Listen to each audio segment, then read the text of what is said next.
Hello everyone, Ross from Retro Dream Beam. I'm about to go into what we are shipping out today on Tuesday. Wasn't as crazy of a day as the weekend, but still pretty solid. Actually, a lot of stuff selling when I was picking up items. So I had only like 4 items that sold overnight. And then when I got there and I was picking this stuff, I ended up selling 8 items, which is pretty good.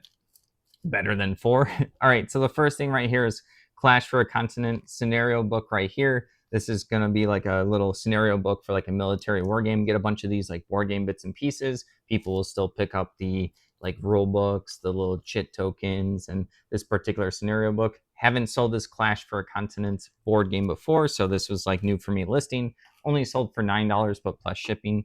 Everything's going to be plus shipping. All right, next up is going to be a record.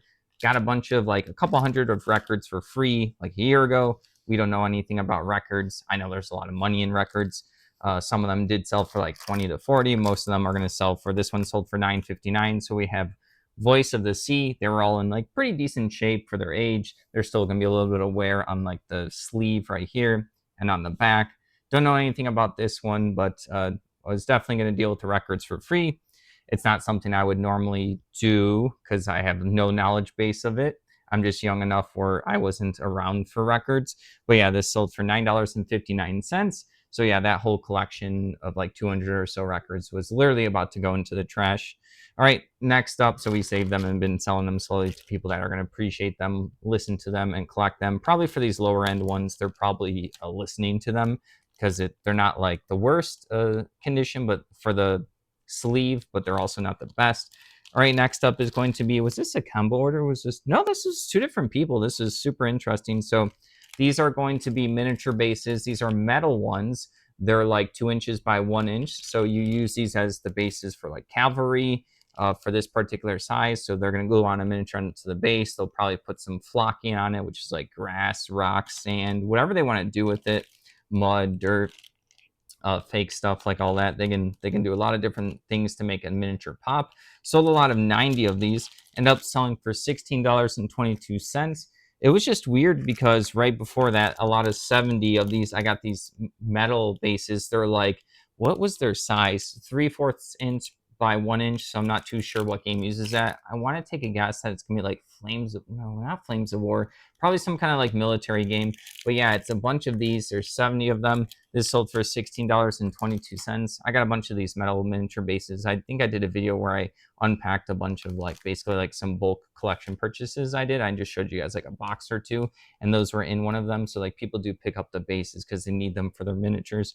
All right, next up is going to be Advanced Squad Leader. This is going to, I don't know from like what rule set or which version or which module this is from. There's a bunch of hit tables here. So these are just tables that give stats for the board game.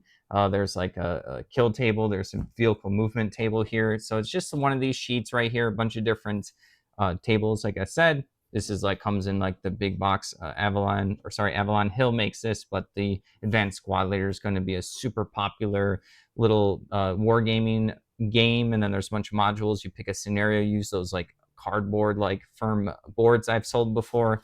This is just one of the sheets as a reference sheet for them. Sold for $6.99. I had multiple of that one, so I just put a note for me to relist it. So I did when I was at the storage unit. All right, moving along. Got a bunch of these brochures a long time ago. Tampa St. Petersburg right here. It's one of like the gas station ones. Do pretty well with these. Got them. I've listed all of the ones I got. They're a fun thing to list, and it's cool that someone's going to appreciate. Like this is good condition. Like they'll look at the map. Maybe they want to see like where things were back in like in the particular year. What year was this one? This is 1967. So yeah, this is an older one. So that's a pretty cool thing. People like to collect this kind of stuff. They love like ephemera, and there's a lot of collectibles that or things that people can collect that you wouldn't think of. So yeah, sold for $6.39. Nothing too fancy, but I remember I got a big box of all of this stuff where that one came from, where it's $20 for the big box. So as I've been selling them, it just like adds up, and it took me like 2 or 3 days, so about 16 to 20 hours of my time. And then I don't even know how much money I've gotten from them, but they do go slowly. I still have a lot listed, but at least half of them sold. So like it's been, I wasn't recording on YouTube when we got that deal, but it's been going for years, which is great. So like, you know, two to three, 2.5 days of like or 3, I can't remember, it's been a while, of listing for like still getting sales to this day. They all fit in one of my boxes like this much, just nicely organized. So yeah, it's a fun one, fun category. All right, last up is going to be SHQ Miniatures. This is going to be a German World War II Panther tank. Excuse me, need some coffee. But yeah, I actually did not know what this miniature was. It says that this one's made in UK, so got a bunch of UK miniatures. They always do pretty well here, I think, because the shipping time's gonna be faster, and some of these are gonna be like vintage, so they're not available through like the actual website anymore. But someone messaged me and told me that this was a German Panther tank. Originally, I just had like as many keywords as I could, like SHQ miniatures. Sometimes they have these they're kind of like these little SKU numbers, which I think were for shops back in the day, where you look at the SKU number and then they would give you like the suggested retail price. So normally, I don't know if they're completely like indicators for what's actually inside. I've seen some companies, yes, some companies no, when I dig like really deep into it. And sometimes I just do like, okay, this looks like a metal miniature tank. I'll put some rulers next to it to show like the size, because people care about the scale of the tank and the infantry and the buildings that they use, because different games have different scales. So you don't want to use like a small tank like this big next to one that is this big. So yeah, $22.40 for this one. I knew like the bigger tank was going to go for more eventually. I have a bunch of this type of stuff listed. I don't have it all identified. Just whenever someone messages me and they help me identify something, I always appreciate it. I do double check on the internet to make sure that it lines up. Have been times where people will tell me like, oh, this plane is this, and I look it up and I'm like, no, that's not that plane. Or they'll tell me like, hey, this tank is this. I look it up, I'm like, oh yeah, that's correct. So then I immediately change like my title and descriptors. I don't like ignore everyone when they tell me things about items. Like I said, there's a lot of times people are wrong, and there's a lot of times people are right. I just double check. But it's really nice when they do that. I think that person who messaged me, it's not the person who bought it, but they bought some other stuff. All right. Wait, actually, there was one more thing. This is actually going to be a late shipment, which is unfortunate. Anytime there's a late shipment, I just noticed our sales go down a lot, because you'll have that warning like your item is late, defect on your account. We're normally like around 100%. I think this is going to be I think it lasts for 90 days for that type of defect. This is unfortunately our second one. This is a lot of 67. I called it like black holographic sleeves for trading cards by Ultra Pro. So I am super aware that there's a lot of these vintage sleeves that people still want to this day that they can't find, because these companies always innovate on themselves, and they're always selling like they're printing the next round of sleeves and branding that they have. So there's literally like hundreds of different types of Ultra Pro sleeves.